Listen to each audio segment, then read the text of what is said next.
Good morning friends, Tuesday morning I welcome you all. आज हम फिर से एक बार रिवाइज करते हैं कि हमने कल क्या देखा था।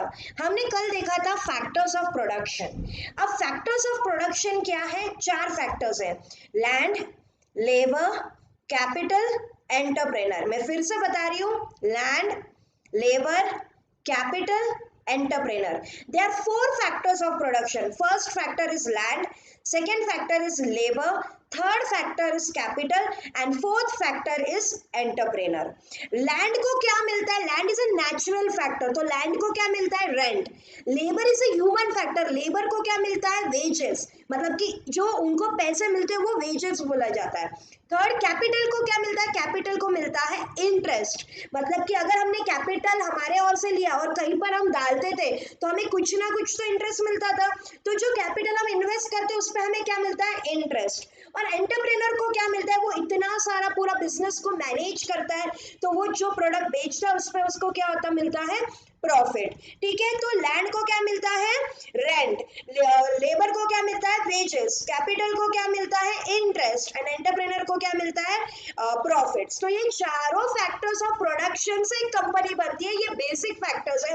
और हर कंपनी, भले ही छोटी कंपनी हो बड़ी कंपनी हो, ये सभी चारों फैक्टर से ही रन करेगी। ये बेसिक है, आप दुनिया के कोई भी कोने में जाओ, ये बेसिक कहीं पर भी चेंज नहीं होंगे।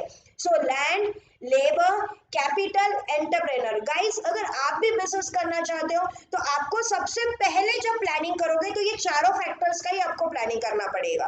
पहला प्लान करना पड़ेगा लैंड, मैं कितना रेंट दे रहा हूँ। फिर देखना पड़ेगा लेबर, मुझे कितने लोग लगेंगे। थर्ड, कैपिटल, कि मैं वो कैपिटल कहाँ से ला रहा हूँ, in form of loan, in form of मेरा खुद का कैश, तो उस पर मैं कितना इंटरेस्ट दे रहा हूँ। And fourth, entrepreneur. एंटरप्रेनर मतलब कि वो कितना पैसा दे रहा है उसको लेकर, वो कितना दिमाग लगा रहा है तो उसको कितना पैसा मिल रहा है, क्योंकि वो क्या करता है? वो रिस्क लेता है। वो क्या करता है? वो नई चीजें लाता है। जैसे मैंने कल आपको रिलायंस का एक एग्जाम्पल दिया था। ठीक है, अभी नेक्स्ट हम देखेंगे मैक्रो इकोनॉमिक्स। ठीक है, मैक्रो इकोनॉमिक्स मतलब कि क्या? देखो गाइस, मैंने माइक्रो, देखो इकोनॉमिक्स दो इसमें डिवाइड होता है। पहला डिवाइड होता है micro and second is macro. पहला होता है micro, second is macro. Macro मतलब कि बड़ा पार्ट, बहुत बड़ा पार्ट उसको बोलते हैं माइक्रो। अगर मैं कंट्री के बारे में बोलूं तो मैं मैक्रो की बात कर रही हूँ, और मैं खुद के बारे में बोलूं तो मैं माइक्रो की बात कर रही हूँ। ठीक है, मैं कंट्री के इकोनॉमी के बारे में बोल रही हूँ तो मैं मैक्रो की बात कर रही हूँ, और मैं मेरे बारे में बोल रही हूँ तो मैं माइक्रो की बात कर रही हूँ। So what is macroeconomics? According to Kenneth Boulding, macroeconomic deals in aggregate of quantities like national income, general price level, national output, unemployment, inflation, poverty, etc. अभी ध्यान दो गाइस, एक एक वर्ड हम एकदम बहुत ही अच्छे से सीखेंगे। पहली बात तो ये जानो कि मैक्रो इकोनॉमिक डील करता है एग्रीगेट। एग्रीगेट का मीनिंग क्या होता है? एग्रीगेट मतलब कि एडिशन। जैसे कि आप मेरी इनकम, आपके पापा की इनकम, ठीक है, मेरे पापा की इनकम, मेरे मम्मी की इनकम, मेरे भाई की इनकम, आपके भाई की इनकम, सबका ऐड करके जब हम गवर्नमेंट को इनकम टैक्स भरते हैं तो गवर्नमेंट, इतने दुनिया में हमारे कंट्री में कितने लोग हैं? 125 करोड़ या 130 करोड़ लोग हैं। जो भी लोग कमाते हैं वो जब इनकम टैक्स भरते हैं और वो ऐड करते हैं तो वो पूरा इनकम टैक्स का एडिशन बन जाता है एग्रीगेट, और वो बन जाता है मैक्रो कंसेप्ट। ठीक है, तो मैक्रो कंसेप्ट हम पूरा लार्ज लेवल पर स्टडी करते हैं, माइक्रो कंसेप्ट हम स्मॉल लेवल पर स्टडी करते हैं। तो study of aggregates of quantities मतलब नंबर्स में स्टडी करेंगे। अब जैसे कि मुझे जानना है कि कंट्री का कितना जीडीपी है, तो मैं कंट्री का जीडीपी बहुत ज्यादा ऐसा तो नहीं बोलूंगी। मैं क्या बोलूंगी? कंट्री का जीडीपी इतना करोड़ हुआ, कंट्री का जीडीपी इतना करोड़ का हुआ, इतना मिलियन का हुआ, इतना बिलियन का हुआ। ठीक है, या फिर इतना प्रोडक्शन हुआ कंट्री में, तो कंट्री में इतना प्रोडक्शन हुआ तो वो मैं नंबर्स में ही डिफाइन कर पाऊंगी, इसीलिए उसको बोला जाता है क्वांटिटीज। जनरल प्राइस लेवल, अब जब कोई गुड्स हम खरीदने जाते हैं तो हम बहुत बार बोलते हैं कि यार महंगाई बढ़ गई है या गुड्स के प्राइसेस बढ़ गए, तो ये ओवरऑल बढ़ते हैं। ऐसा नहीं है कि एक एरिया में बढ़ रहे हैं एक एरिया में नहीं बढ़ रहे, ये ओवरऑल जब बढ़ते हैं पूरे कंट्री में, जब महंगाई बढ़ती है या महंगाई घटती है उसको बोला जाता है जनरल प्राइस लेवल। जैसे कि आप पेट्रोल के प्राइसेस ले लो, हर दिन चेंज होते हैं, गोल्ड की प्राइस ले लो, हर दिन चेंज होते हैं।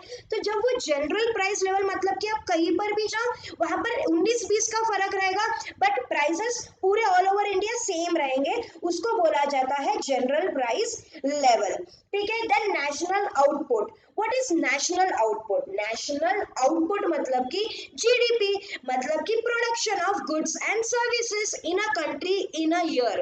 Production of goods and services in a country in a year is national output. तो सिंपल है, मेरे कंट्री में पूरे 29 to 30 स्टेट जितने भी है और 7 यूनियन टेरिटरीज को ऐड करके जितना भी प्रोडक्शन हो रहा है उसको जब मैं ऐड करती हूँ तो वो बन जाता है नेशनल आउटपुट। नेशनल आउटपुट मतलब कि production of goods and services. फिर से मैं बता रही हूँ, नेशनल आउटपुट मतलब कि production of goods and services. फिर से मैं बता रही हूँ, national output means production of goods and services in a year, उसको जीडीपी भी बोला जाता है। फिर आता है अनएम्प्लॉयमेंट। अब अनएम्प्लॉयमेंट क्या होता है? अनएम्प्लॉयमेंट का मतलब होता है कि बेरोजगारी। अब सिंपल है, देश को कैसे, जो सरकार है उसको कैसे पता चलेगा कि बेरोजगारी है या नहीं है? बेरोजगारी पता चलता है मैक्रो कंसेप्ट से। जब हमको रीजन वाइज पता चलता है कि यहाँ पर जरूरत है रोजगार की, यहाँ पर रोजगार की जरूरत है, यहाँ पर रोजगार की, ये सेक्टर में रोजगार की। जैसे कि हमारे यहाँ पे 3 सेक्टर्स होते हैं। पहला होता है primary, agriculture related activity. Second होता है टर्शरी, ये रिलेटेड होता है industrial. And third is second is secondary, जो होता है industrial. And third is tertiary, वो होता है सर्विस सेक्टर। तो सेक्टर वाइज भी बेरोजगारी होती है। कभी कभी एग्रीकल्चर में बेरोजगारी होती है, कभी कभी इंडस्ट्रियल में सबसे ज्यादा बेरोजगारी हम देखते हैं, और सर्विस सेक्टर में teachers, doctors, advocates, chartered accountants, ये आता है सर्विस सेक्टर में। तो बेरोजगारी डिफर करती है सेक्टर वाइज में। ठीक है, तो गवर्नमेंट फाइंड आउट करता है कि कौन से सेक्टर में प्रॉब्लम है और वो सेक्टर में फिर वो क्या करता है, रोजगार बढ़ाता है। अब जैसे make in India, make in India क्यों आया है गाइस? मेक इन इंडिया इसलिए आया है ताकि रोजगार बढ़े। सेकेंड, कंट्री का जीडीपी बढ़े। ठीक है, कंट्री में पैसों का फ्लो हो। ठीक है, कंट्री में नए गुड्स आए। ठीक है, और इंपोर्ट एंड एक्सपोर्ट भी बढ़े। ठीक है, इंपोर्ट और एक्सपोर्ट क्या है हम आगे देखेंगे, बट मैं आपको एक रफ आइडिया दे रही हूँ कि क्यों रोजगार बढ़ाने के लिए क्या क्या एफर्ट्स गवर्नमेंट करती है। Next is inflation. अब इन्फ्लेशन क्या होता है गाइस? एक सिंपल में बोलूंगी, इन्फ्लेशन इज नथिंग बट महंगाई। ठीक है, और ऐसा नहीं है कि मैं कोई भी गुड्स लेने जाऊँ। ठीक है, अब मैं पहले मोबाइल लेने जाती थी ना गाइस, तो मुझे मोबाइल लेना एक 5,000 या 3,000 में मिल जाता था। अच्छा, बट आज मुझे अगर मोबाइल लेने जाना है तो मुझे जो टाइप का मोबाइल चाहिए ना वो मुझे 10,000 या 12,000 के ऊपर ही मिलता है। तो ये एक जनरल प्राइस लेवल है। ठीक है, इसको इन्फ्लेशन बोलते हैं कि चीजों के प्राइसेस बढ़ जाना विथ स्पैन ऑफ टाइम। ऐसा नहीं है कि आज कुछ है और कल कुछ है, उसको महंगाई नहीं बोलते। कुछ टाइम के बाद चीजों के महंगी होते जाना, उसको बोलते हैं इन्फ्लेशन। जैसे कि गोल्ड का ले लो गाइस, गोल्ड आज मैं बताती हूँ कि इवन माई मॉम हैज कि 3,000 पे लिया हुआ गोल्ड है, बट आज हम देखते हैं कि 55,000 पे गोल्ड है।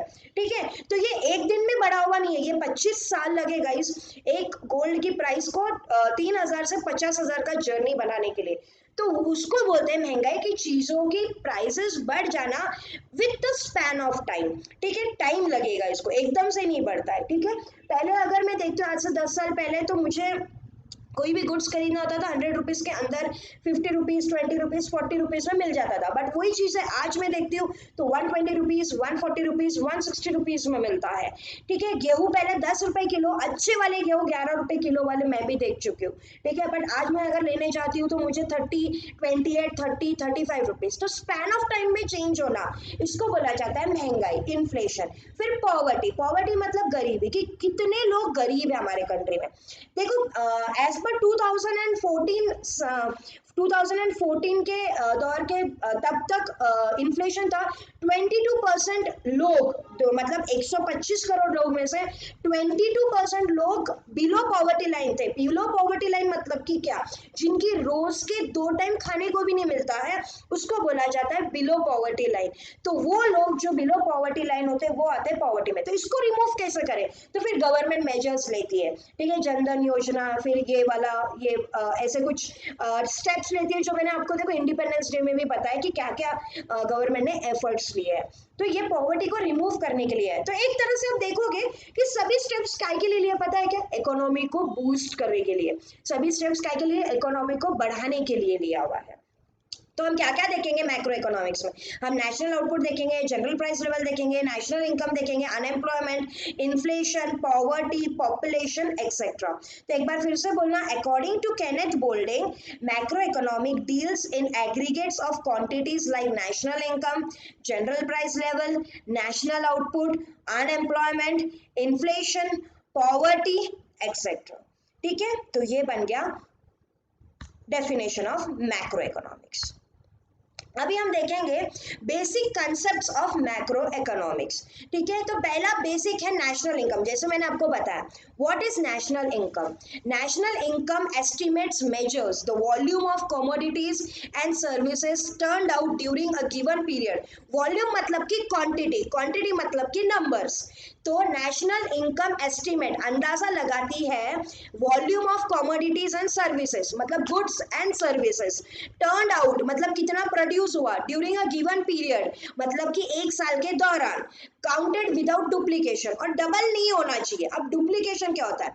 देखो, मैंने मैदे से ब्रेड बनाया, ठीक है, मैंने मैदे से ब्रेड बनाया, ब्रेड ऑलरेडी काउंट हुआ है एक प्रोडक्ट, ठीक है, एक गुड्स प्रोड्यूस्ड होकर काउंट हुआ है, ठीक है, तो ऑलरेडी काउंटेड है, but bread maida already counted है, बट ब्रेड जब बनता है तो ब्रेड अलग काउंट होता है, ठीक है, तो ये डुप्लीकेशंस नहीं होने चाहिए, ठीक है, ये डुप्लीकेशंस आपको और समझेंगे 12th में और डिटेल में है ये वाला, बट इतना अपने को अभी जानने की जरूरत नहीं है। अभी हम पहले ये समझ लेना कि एक ही गुड्स दो बार अगर प्रोड्यूस होते हैं तो उसको बोला जाता है duplication. It shows the performance of the country. और मैं आपको एक बात बताती हूँ, जैसे मैंने जीडीपी में बताया था कि कंट्री कितना गुड्स और कितना सर्विसेज प्रोड्यूस करती है, कितना गुड्स कितना सर्विसेज प्रोड्यूस करती है, उसके ऊपर हम क्या प्रिंट कर सकते हैं?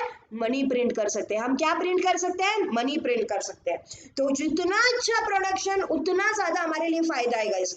जितना हम प्रोड्यूस करेंगे वो गुड्स और सर्विसेज हो उतना हमारे लिए अच्छा है, बट ट्रांसपेरेंसी होनी चाहिए। मतलब आप अगर प्रोड्यूस कर रहे हो तो वो गवर्नमेंट के रिकॉर्ड में आना चाहिए, ठीक है। बहुत बार हम रिकॉर्डिंग नहीं करते टू सेव इनकम टैक्स, तो इसलिए गवर्नमेंट बोलती है कि इनकम टैक्स अच्छे से करो, इसलिए जीएसटी आया है। तो national income estimates measures the volume of commodities. आप इसको ऐसा भी लिख सकते हैं, national income calculate the volume या quantity of goods and services produce in a year during a given period of time in without duplication. It shows the performance of the country, ऐसे country का performance बताती है, ठीक है। तो national income ये है। Next is savings. सेविंग्स मतलब कि क्या? बचत। ये देखो, ये जो पार्ट है ये सेविंग्स है। तो it is that part of income which is set aside to satisfy future needs.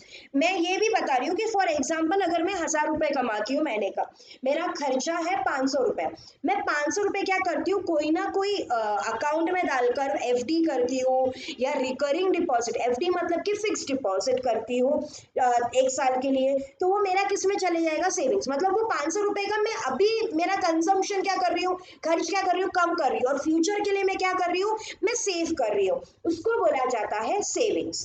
तो savings it is that part of income which is set aside to satisfy future needs by forgoing present consumption.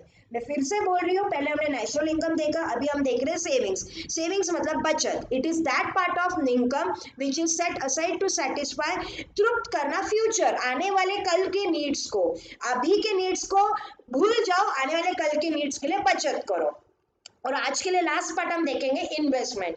Investment क्या होता है? देखो, savings और investment में फर्क है। Savings मतलब मैंने सिर्फ बचत करके रखा, फिर मैंने अलमारी में जाकर पैसा रख दिया, ठीक है, या फिर मैंने अकाउंट में डालकर रख दिया जिसमें मेरे को कोई रिटर्न नहीं मिलता है, ठीक है। बट वही अगर मैं कोई स्टॉक खरीदी हूँ, वही पैसों का अगर मैं कोई stock, equity stock share market में डालती हूँ, मैं म्यूचुअल फंड्स में डालती हूँ, मैं एफडी करके रखती हूँ, मैं गोल्ड खरीद के रखती हूँ, उसको बोला जाता है इन्वेस्टमेंट, क्योंकि वहां पर मुझे कुछ ना कुछ क्या मिलेगा? रिटर्न में मिलेगा, ठीक है, उसको बोला जाता है व्हाट? इन्वेस्टमेंट। तो पहला क्या लिखेंगे हम इसमें? It refers to creation of capital assets through mobilisation of savings. तो सेविंग्स को मोबिलाइज करो, मोबिलाइज करना मतलब कि चालना दो उसको, कहीं ना कहीं इन्वेस्ट करो, तो वो आपको क्या देगा? रिटर्न्स देगा। जैसे कि लोग पैसा इन्वेस्ट करते हैं मशीनरी में, इक्विपमेंट्स में, शेयर्स में, गोल्ड में एक्सेट्रा, उसको बोला जाता है इन्वेस्टमेंट। उससे क्या मिलता है? हमें कुछ ना कुछ रिटर्न मिलता है, उसको बोला जाता है क्या?